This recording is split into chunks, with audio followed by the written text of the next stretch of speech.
Tem que acabar com essa história de nego ser inferior. O nego é gente e quer escola, quer dançar samba e ser doutor. Dança aí, nego nagô, dança aí, nego nagô. Vou botar fogo no engenho aonde o nego apanhou.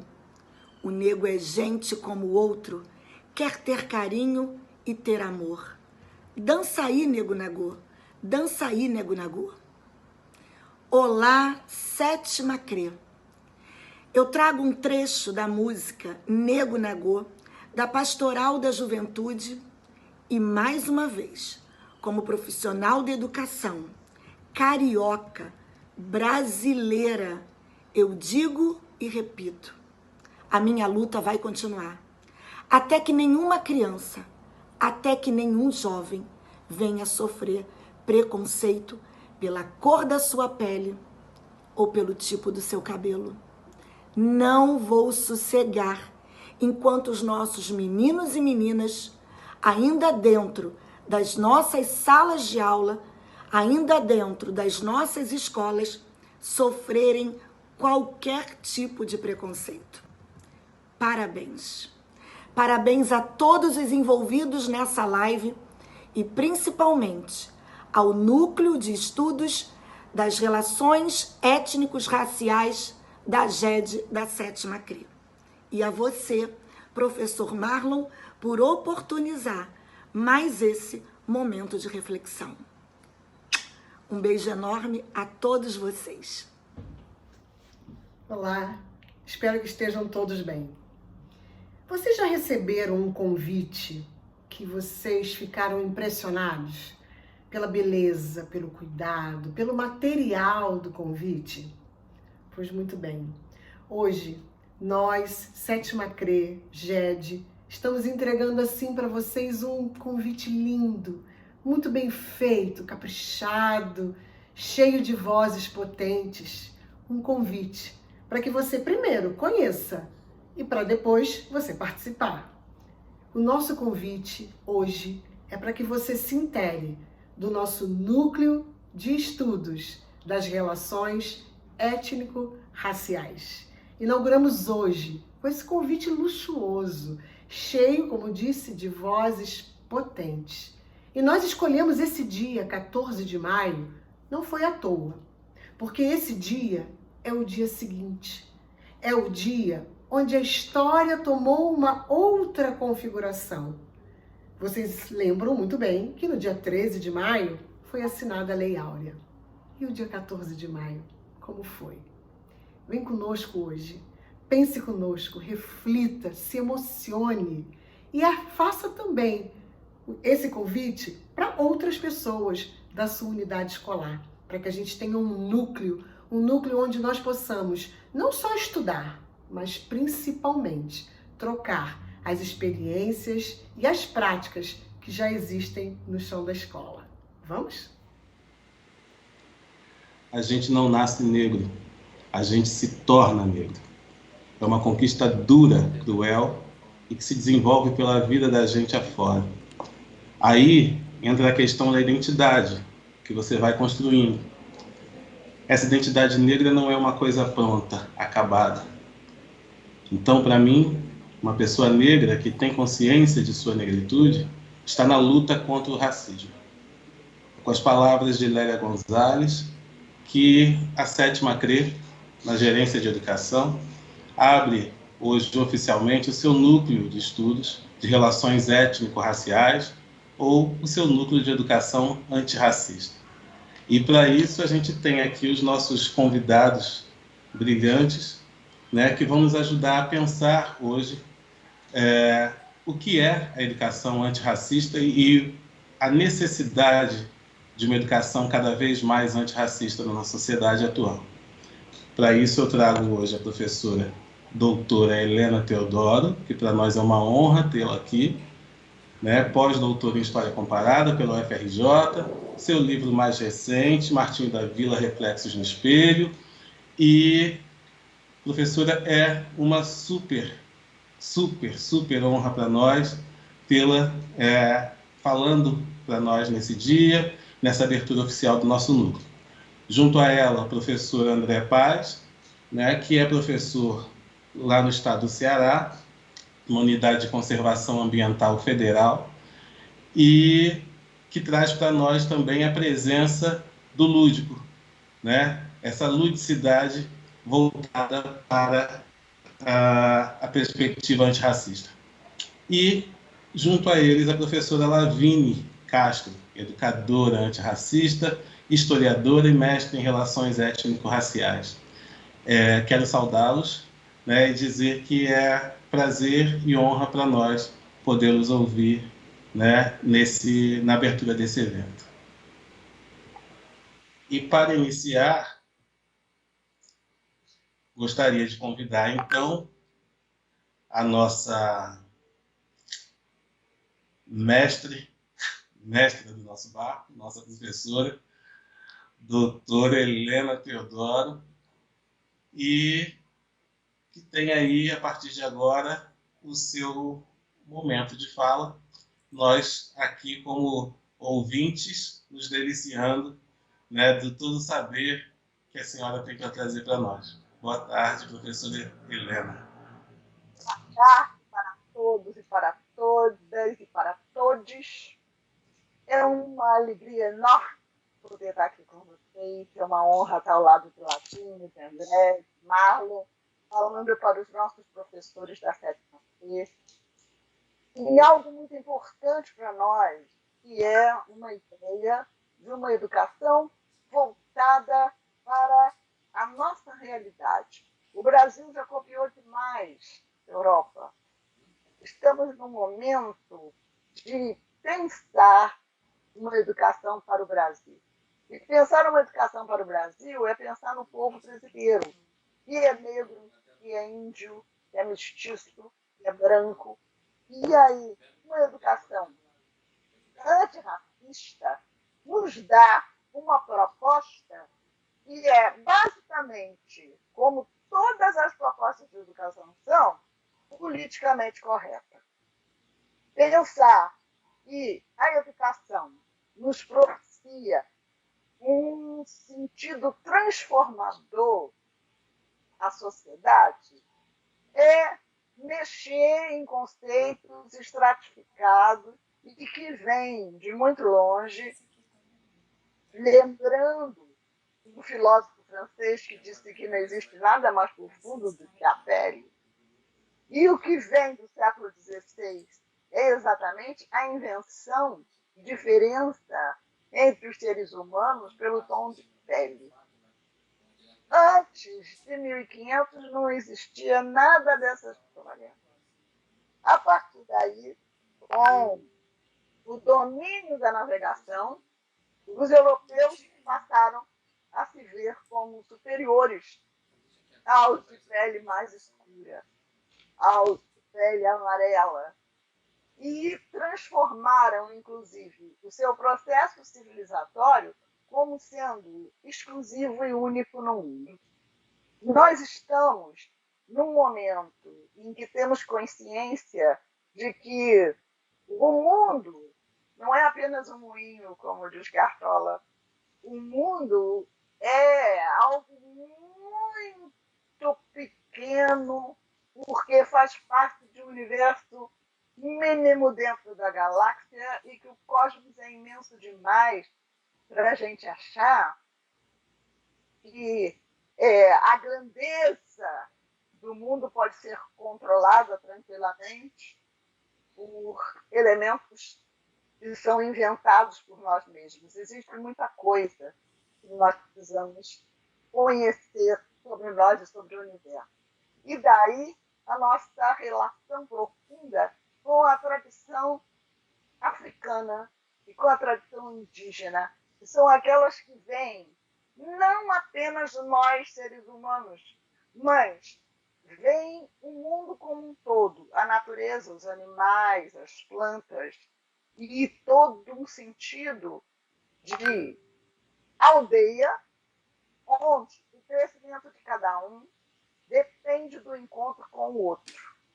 A nossa visão de espaço, de território, é completamente diversa da visão europeia, que essa educação antirracista que nos dá uma identidade como os que não têm pele branca e que têm modos próprios de ser, de viver e de conviver, nos fazem entender que, primeiro, a nossa palavra somos nós fora. A gente não tem que falar politicamente correto para ter aceitação pelo outro. A gente tem que ter respeito pelo outro. E quando eu falo politicamente correto, eu estou atendendo a valores que vêm de dentro de mim. E aí eu entendo a educação como sendo algo de responsabilidade de todos. Eu preciso de uma aldeia para educar uma criança. E investir na educação é investir nos professores, é investir na pesquisa, é investir numa proposta de criação de um mundo melhor. Para isso, temos que pensar que a qualidade do ensino não pode ser apenas de ter rendimento econômico no final do ano, com o pagamento dos alunos nas escolas, ou ter uma renda que lhe permita pagar professores, dar atendimento aos alunos e ter lucro. Infelizmente, a visão que tem tomado conta da educação no Brasil tem sido a dos economistas. Temos que transformar essa visão no sentido básico da educação, que é a educação transformista. Que nós temos que pensar no hoje, em função de um ontem, pensando num amanhã. Para isso, temos que nos recondicionar a sair desse condicionamento que o mundo judaico-cristão estabeleceu para nós, que é o imediatismo, que é o acúmulo de bens, que é o individualismo. Essa educação antirracista nos dá a visão dos nossos quilombos, das nossas comunidades de terreiro, das nossas aldeias, onde o acúmulo de gente é o que há de mais significativo. Eu preciso do corpo como um todo para o meu pensar. Eu não penso só com a cabeça. Além do meu corpo, eu preciso dos elementos que estão do lado de fora do meu corpo para esse meu pensar. E um dos elementos que estão fora do meu corpo, sejam eles os búzios, as cartas de tarô, ou os movimentos dos astros, eu tenho os corpos dos outros. Eu aprendo com gente. Eu preciso de gente para aprender. Então, nós temos que pensar numa educação que seja 50% uma educação para o atendimento do outro, uma educação que nos dê, como eu fiz aqui em minhas anotações, uma sensibilidade, uma educação para o sensível, não uma educação para o econômico. O econômico faz parte de um contexto mais amplo, mas não pode determinar a relação entre as pessoas. O sensível, o crescimento psicológico, a alegria, a felicidade, o sentido de vida tem que nortear isso. Quando eu planejo um currículo, eu tenho que pensar não apenas no técnico que eu estou formando, mas qual a qualidade de pessoa desse técnico, qual é o perfil psicológico e profissiográfico que eu pretendo, no sentido de conhecimentos, habilidades, atitudes que promovam o crescimento do grupo como um todo. É a filosofia do Ubuntu. Eu cresço porque o meu grupo cresce. O grupo cresce e permita que eu cresça. Esse sentido é basicamente africano. Nada mais africano do que a alegria. E, logicamente, a nossa sala de aula não pode ser uma sala de aula de todo mundo sentadinho na cadeira, um atrás do outro, paradinho. Tem que contar com o canto, tem que contar com a dança, tem que contar com o ar, tem que contar com a natureza, tem que contar com o amor pelos animais, tem que contar com o teatro, com o cinema, com a excursão. Tem que ouvir o outro, tem que sair dessa de que eu preciso de outras pessoas para poder me reconhecer, porque eu só posso reconhecer o que eu conheço.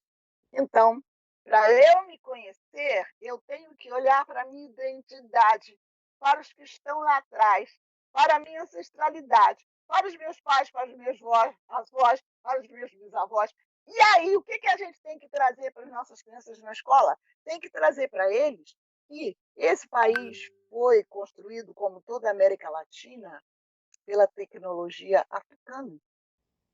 Foi a comunidade preta que construiu as casas, que construiu as ruas, que botou os asfaltos, que criou os tecidos, que plantou o arroz, que fez o ciclo do açúcar, que criou a tecnologia do couro e fez com que a nossa vida fosse recheada de ouro, prata, pedras preciosas, e que as pessoas que vieram para cá de África eram reis, eram filósofos, eram técnicos, eram especialistas de conhecimento. Foram eles que eram econômicos. Quando a gente dá educação profissionalizante, ninguém lembra de dizer que todas as profissionalizações vêm de quem tinha profissão. E quem tinha profissão nesse país? Eram os negros. Era a comunidade que criava condições para que uma minoria de brancos pudessem ter beleza, fartura, alegria, musicalidade, arte. E que, apesar de todo o açoite recebido, continuava exercendo a sua resistência por acreditar na alegria de viver, por acreditar, por ter uma fé na comunicação e no sentido de mudança, de transformação gerada por Exu, o Exu de cada um, fazendo com que a gente entenda que tudo se transforma, que um grãozinho de gente, como uma gotinha de orvalho, se transforma no imenso mar, que uma sementinha se transforma numa árvore frondosa e que o desenvolvimento máximo de uma semente é uma flor ou é uma fruta. E que nós temos que ter esse desenvolvimento máximo. Para isso, precisamos desenvolver todas as etapas desse crescimento. E quem que ajuda nesse crescimento na sala de aula é o professor.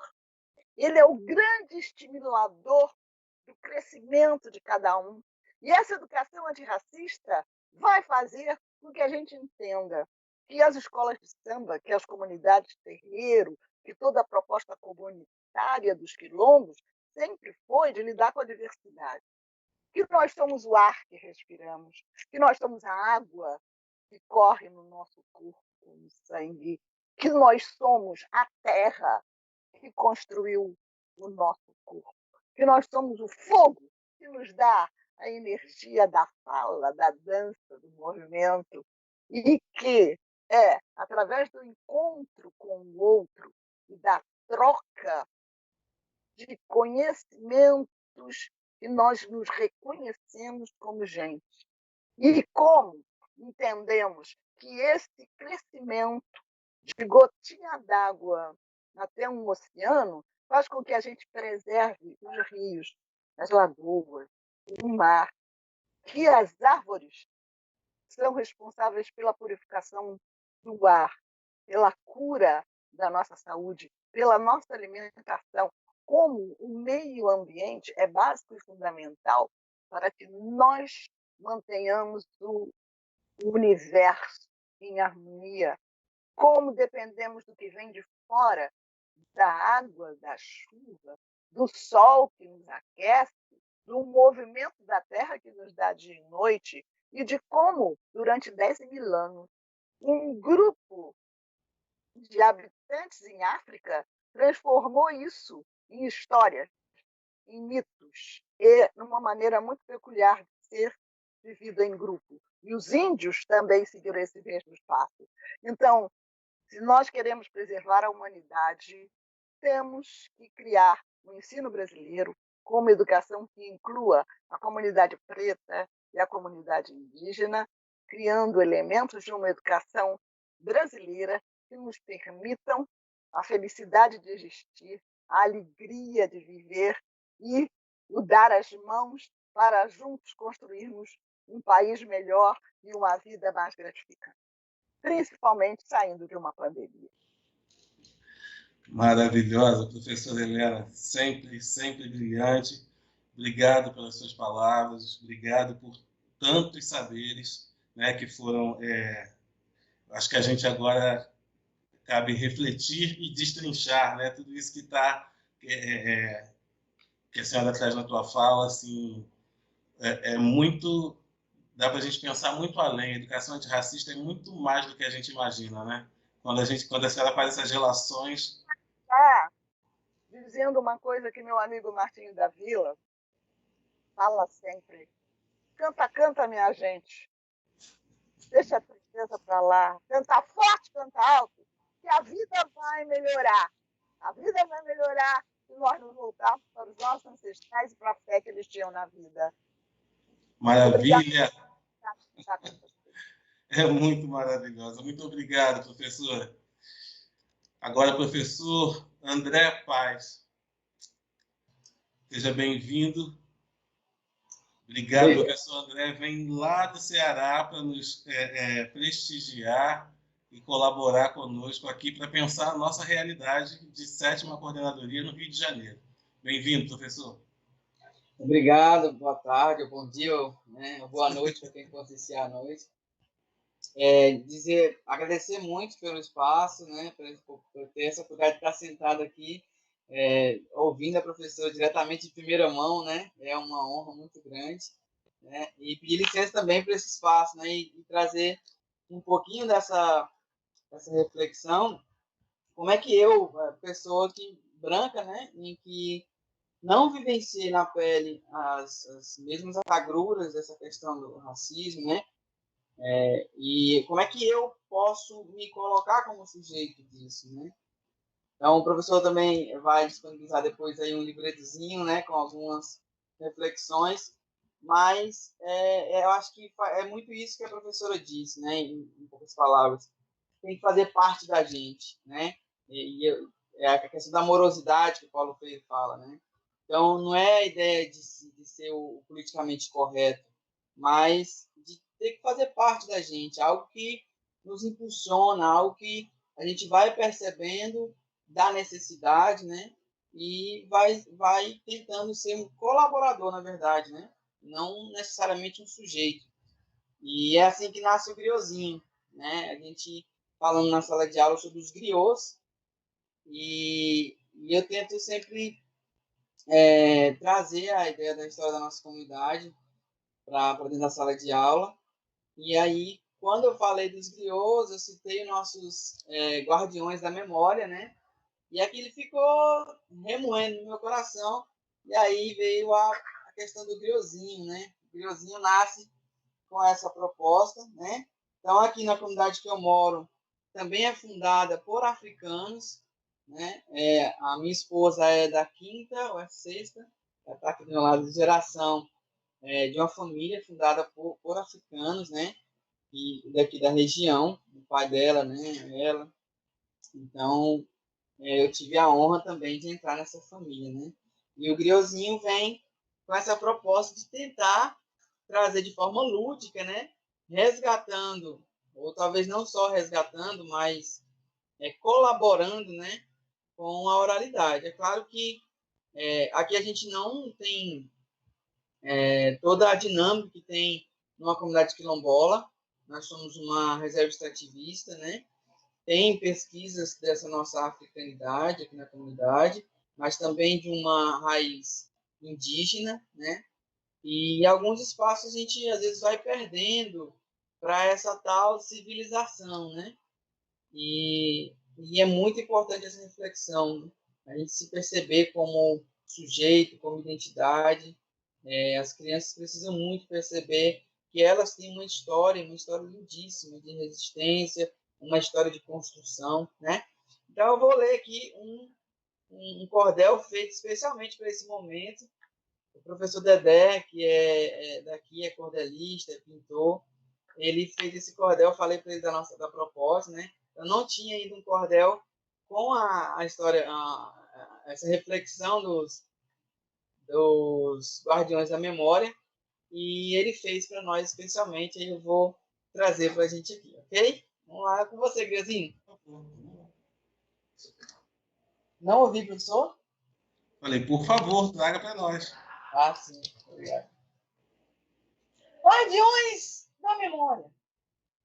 As memórias de um povo nem sempre estão escritas. Na verdade, é mais comum na forma contada e dita, guardada por guardiões, de qual poema recita.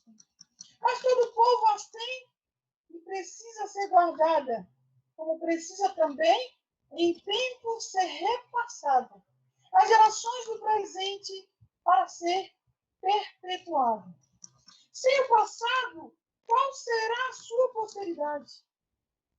Quem não guarda suas memórias, perde a sua identidade. E cai no esquecimento sua historicidade. Quem somos é revelado por aquilo que sabemos, por tudo que construímos, pelo modo que vivemos, pelas lutas que lutamos, que ganhamos ou perdemos. Nisso quero destacar, de modo justo e fiel, com muita sinceridade, registrar nesse cordel os guardiões da memória, reconhecer seu papel. Por eles é que a história é contada e recontada, com seus relatos orais. Faz a história ser lembrada dos mestres da oralidade das histórias relatadas. Relatam causos de fato, demonstram que têm saber, sabem a ciência do povo e as guardam com prazer, e assim a sociedade compartilha o seu viver. Assim como a escrita, também a oralidade são os fios condutores dessa historicidade. Fazem com que a história tenha continuidade. Os guardiões da memória são geralmente anciãos, cheios de experiência, conhecimento e ação, que os saberes do povo dá sentido e ação. São verdadeiros baús, porém não estão trancados. Guardam os valores, os saberes, a história, seu legado, todo o patrimônio histórico, tudo o que foi acumulado. Por isso é importante esse patrimônio guardar, para que nossa história não venha se apagar, para que preservemos aos mais novos repassar. E valorizar nossos griotes, dar-lhes o real respeito, tê-los como um tesouro que vale mais que dinheiro. E cuidar com sua morte, outros griots tenham feito, para garantir as memórias por meio da oralidade. Valorize os guardiões da sua comunidade. Não deixe que eles sumam, pois já são uma raridade. Contudo, é importante registrar e arquivar. Por estes meios formais, a história documentar, todo o acervo oral, juntar e escriturar.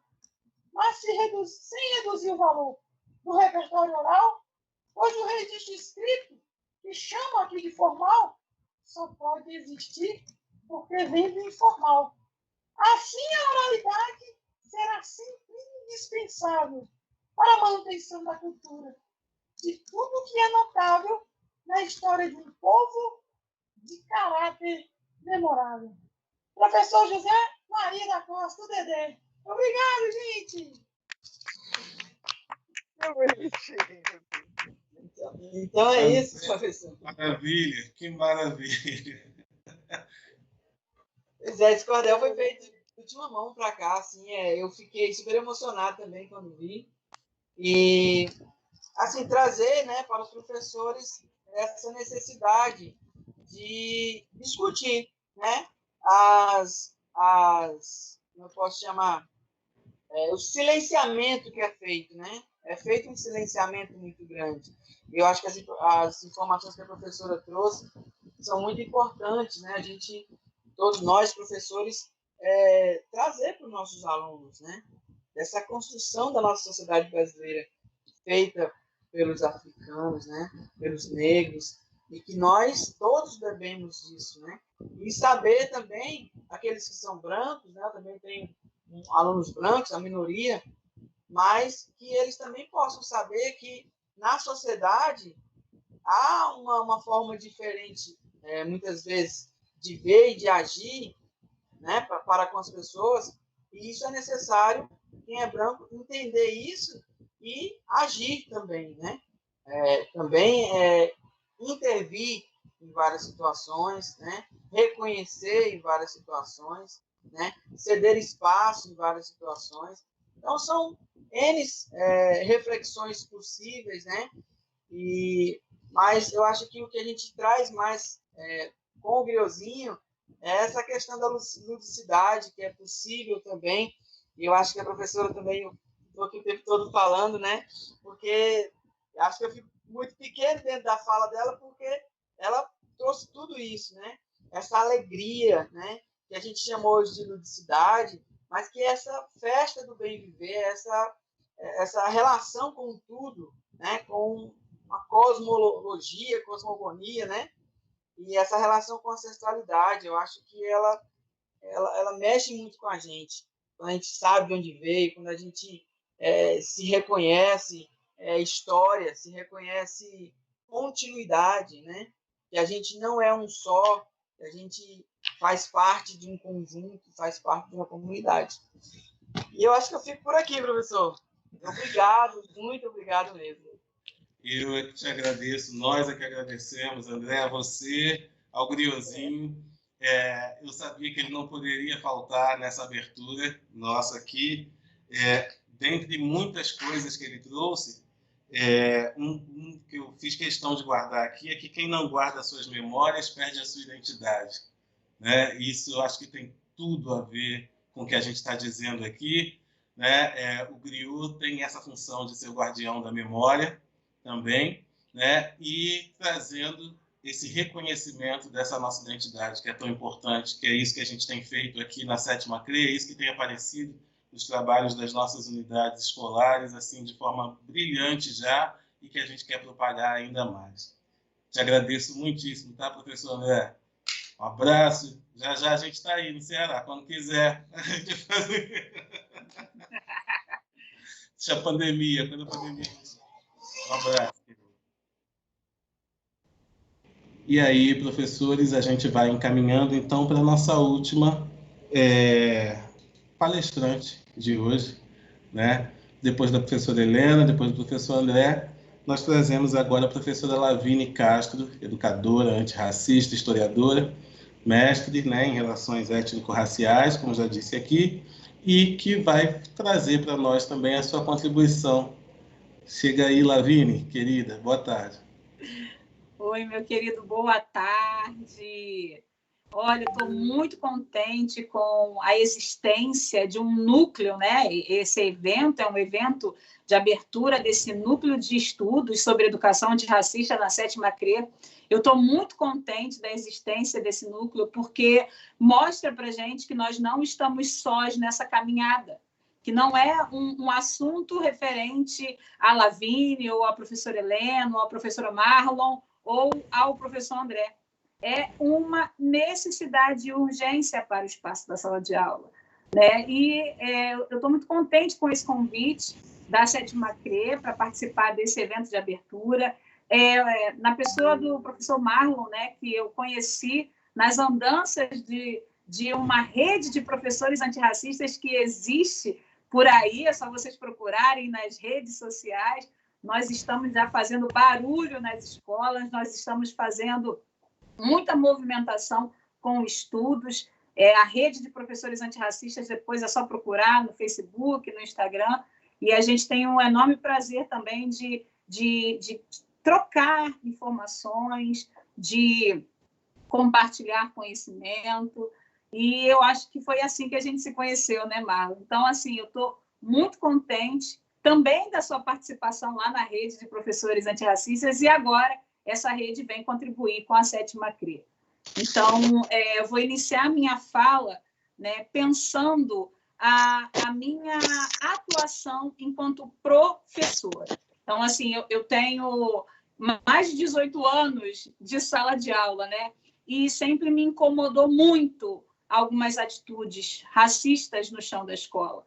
Então, eu precisava ter meios, eu precisava ter conhecimento, eu precisava criar estratégias para tentar solucionar essas dificuldades, ou para tentar avançar um pouco mais em relação às reflexões tão urgentes e necessárias quanto a questão do racismo na nossa escola.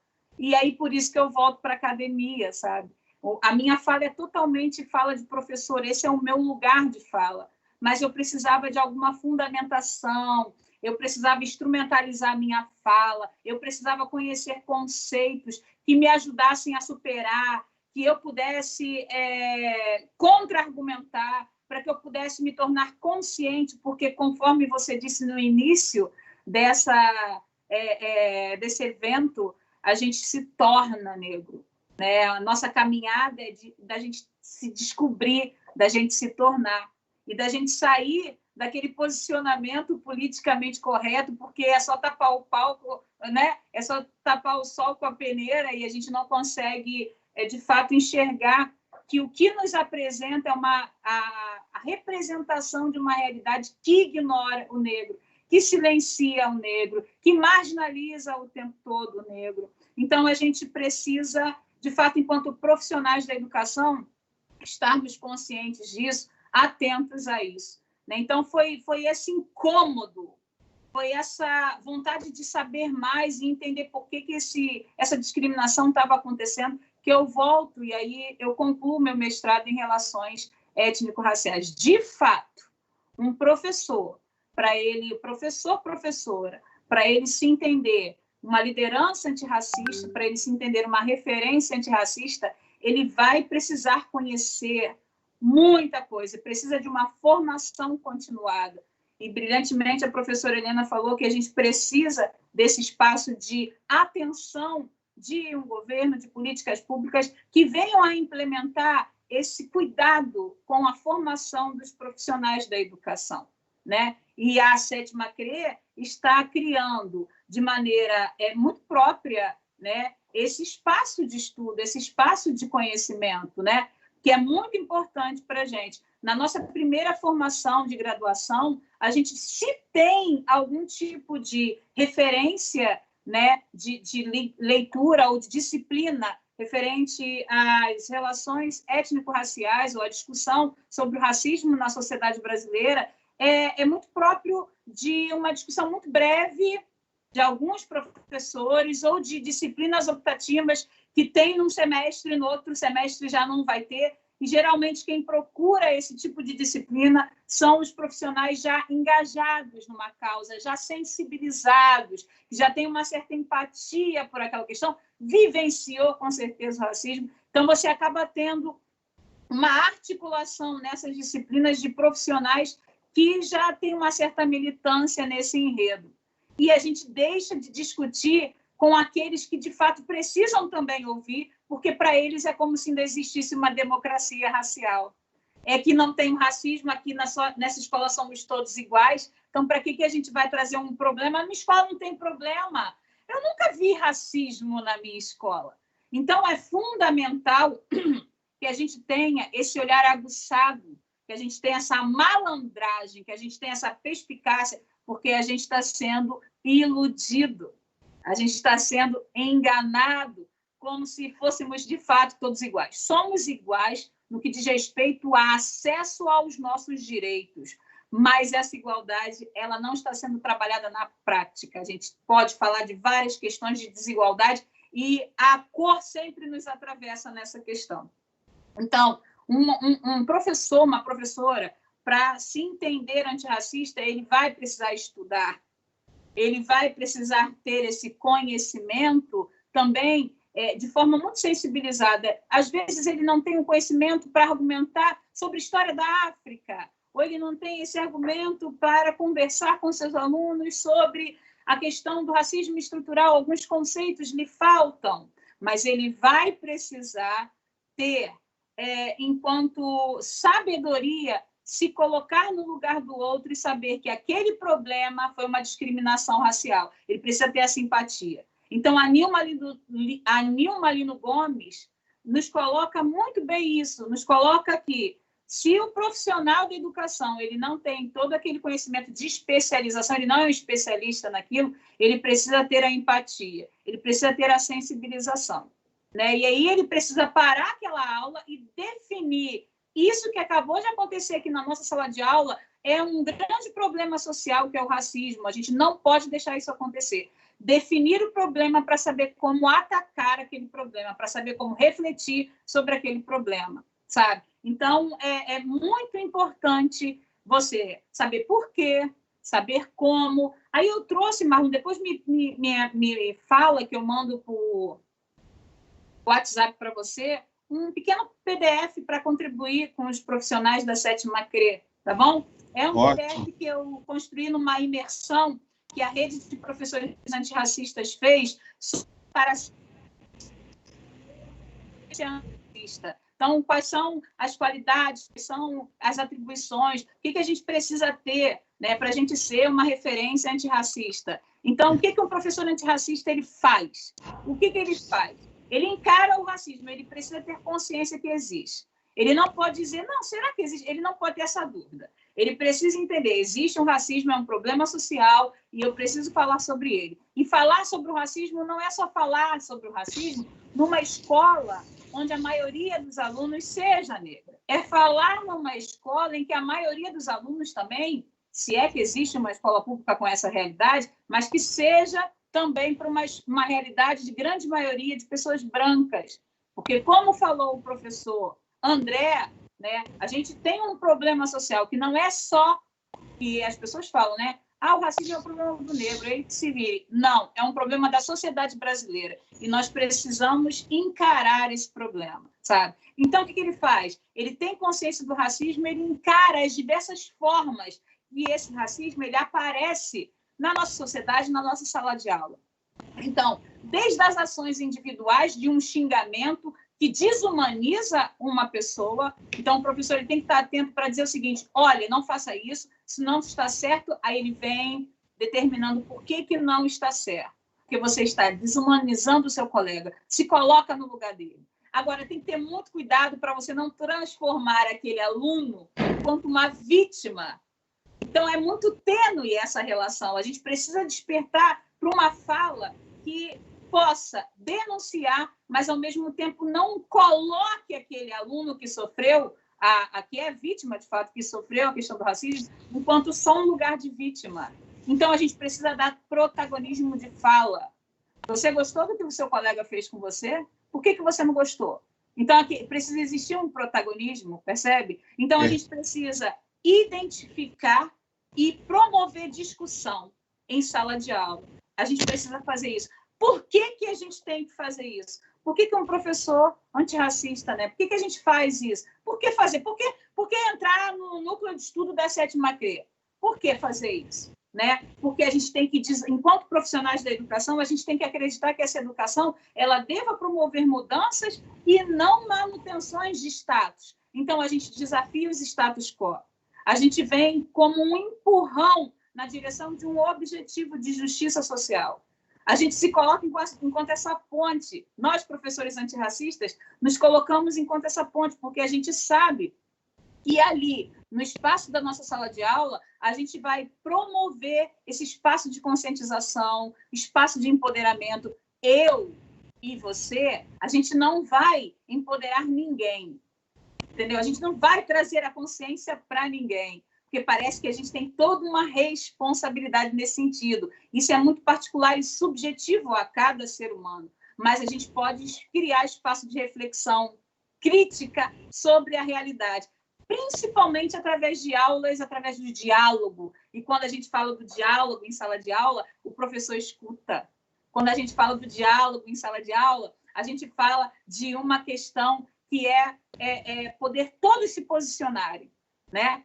E como ser esse professor? Eu acabei de dar uma dica. Quando a gente tem essa escuta, quando a gente sabe ouvir e quando a gente aprende junto com os nossos alunos, sabe, Marlon? Porque nenhum de nós aqui tivemos uma educação antirracista. Esse termo é muito novo dentro da área da educação e da licenciatura, né? Esse termo é do final da década de 80, surgindo lá na Inglaterra, chegando no Brasil, só no meio acadêmico, e muito recentemente ele chega na sala de aula.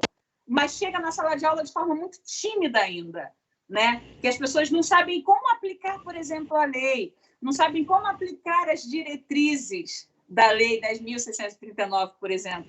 Então, é saber ouvir, é aprender junto, é criar espaço de vamos aprender juntos. E, principalmente, dando protagonismo àqueles alunos e alunas que, durante a nossa história, suas histórias foram silenciadas, suas culturas e memórias foram silenciadas, marginalizadas. Então, a gente precisa ter esse cuidado.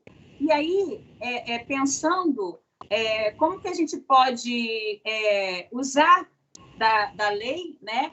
Esse material aqui, acho que chegou em várias escolas, pelo menos aqui da minha regional, a Metro 2, e ele fala sobre as diretrizes curriculares nacionais para a educação das relações étnico-raciais. É um excelente material para começar o estudo na 7ª CRE.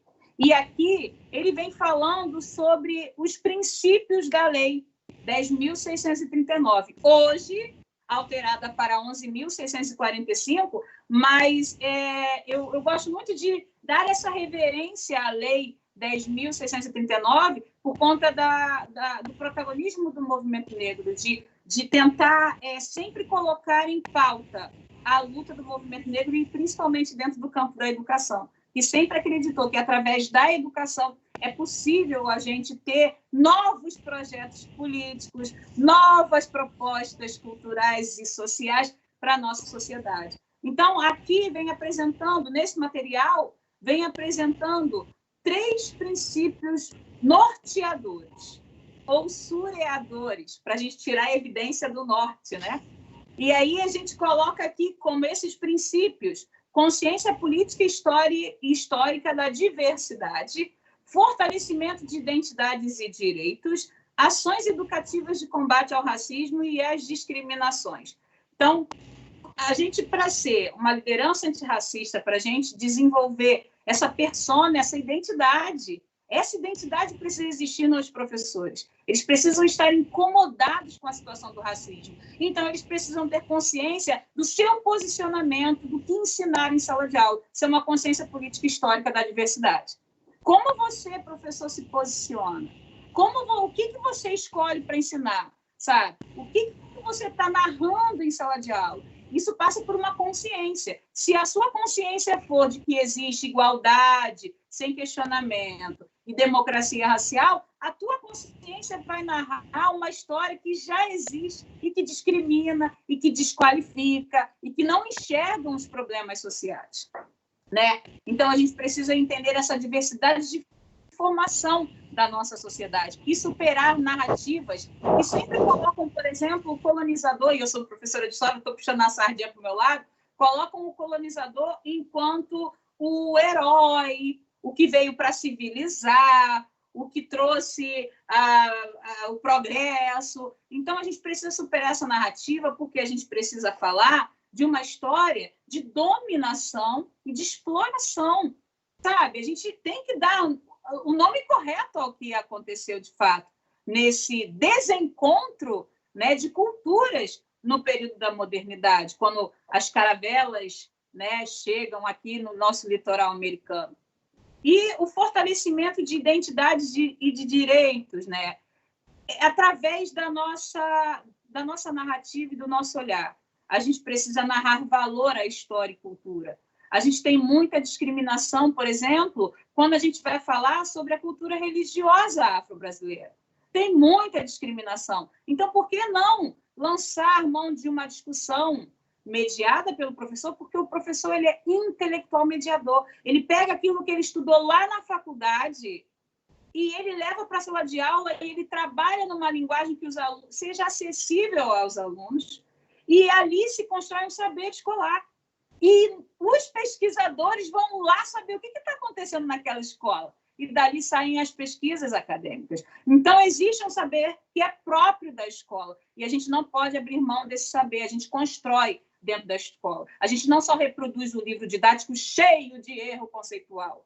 Olhem para esses livros didáticos com carinho. Cuidado com algumas narrativas que estão ali, porque a gente tem alguns erros conceituais gravíssimos e a gente precisa mostrar as ausências que existem, mostrar os termos muito românticos ou estereotipados ou exóticos que estão atravessando essas narrativas e deixar os nossos alunos sagazes nisso, perspicazes nisso, né? E aí a gente consegue criar espaço de consciência identitária, de identidades que nasceram dessa luta e dessa resistência. E aí a gente pode superar, por exemplo, o tal do Dia do Índio, né? Não, Marlon? E as crianças saem tudo fantasiadas de índio, nem usa mais esse termo, é indígena, né?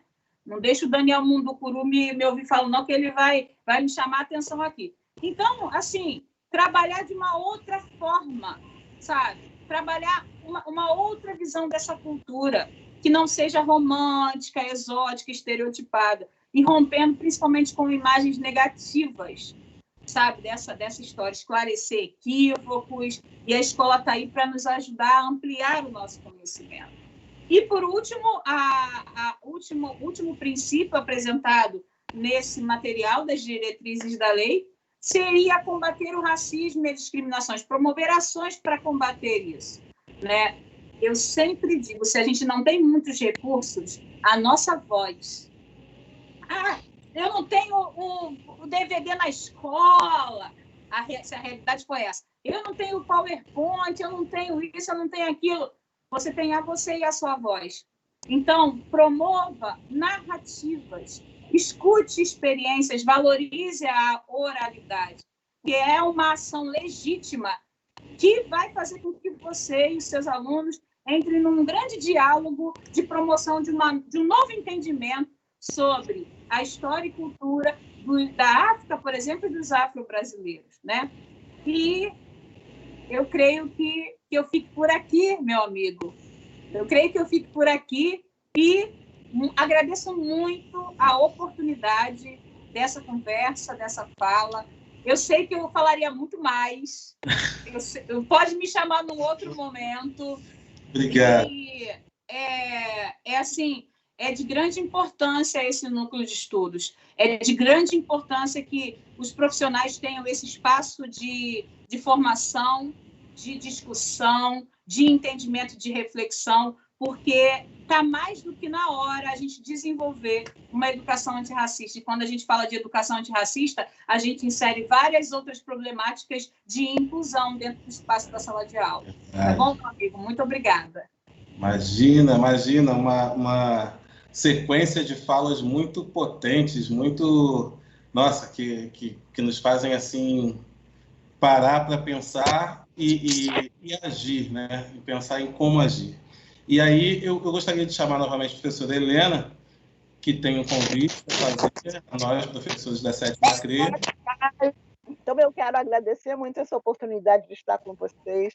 Os nossos passos vêm de longe e eu quero deixar para vocês os passos de uma velha professora, e eu coloquei isso no meu blog, no blog da Teodoro, no meu site, www.historias da Teodoro, onde, através de pequenas informações e conversas, a gente fala da nossa tradição e da importância dessa nossa identidade, não apenas para a comunidade preta, mas para todos os brasileiros. Porque não existe uma família brasileira que não conte com brancos, com negros, com mestiços. Nós somos resultado de aglutinação da comunidade indígena com a comunidade africana, com a comunidade africana que deu frutos aqui junto com portugueses, franceses, holandeses. Enfim, somos um verdadeiro caldeirão cultural. Nós somos o segundo país de população preta do mundo.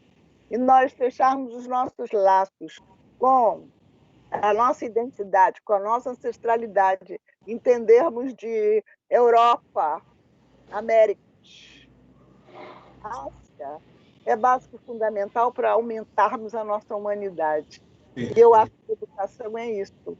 Educação é encontro de humanidade. É diversos seres humanos que precisam dar as mãos. E o Brasil é a representação disso. Então, só através da educação, a gente pode olhar o outro como igual. Não é melhor nem é pior, é igual o meu salgueiro. Somos apenas diferentes. Maravilha. A alegria de viver, né? O que está dentro das escolas de samba, o que está nas aldeias indígenas, o que está na vida brasileira do dia a dia, porque a gente vive negramente, não tem essa consciência, é básico e fundamental para a gente entender e ir para as redes sociais, não para cancelar ninguém, mas para participar efetivamente de uma comunidade que se aceita, que se apoia e que, antes de qualquer coisa, se ama. O amor é básico e fundamental, principalmente em momentos tristes como esses, onde estamos perdendo tanta gente querida, onde precisamos do apoio uns dos outros e entendemos que a vida é um fio, é um sopro, que pode se desfazer a qualquer momento, mas as nossas ideias, as nossas emoções, os nossos sentimentos, isso a gente pode deixar através da transmissão para o outro, do que vemos, do que sentimos e do que sonhamos. Juntos, um sonho se transforma em realidade. Separados, ele se esvai no ar. Beijo para vocês, muito obrigada pelo apoio, pelo estímulo e pela companhia tão rica. Lavínia, um beijo. Foi um prazer estar com vocês. Muito obrigada. Sempre um prazer te ouvir, professora. A gratidão é toda nossa, porque é assim, uma honra tê-la aqui. Lavínia, igualmente honrado pela tua presença, assim como pelo professor André, né, que já deu a sua contribuição, e para vocês, professores da 7ª CRE, dizer que a Gerência de Educação inicia esse trabalho a partir das práticas que já existem na nossa regional, né, e convida a todos a trazerem também as suas práticas, as suas narrativas, as suas histórias, né, para ajudarem a compor aí esse nosso acervo, e para que isso seja dinamizado, né, e socializado com todas as outras unidades escolares, para que isso circule, né, para que isso não fique guardado ou deixado de lado. Não, a gente traz isso, a gente tira isso do silenciamento que durante tantos anos e por tantos lugares a gente passou e ainda passa.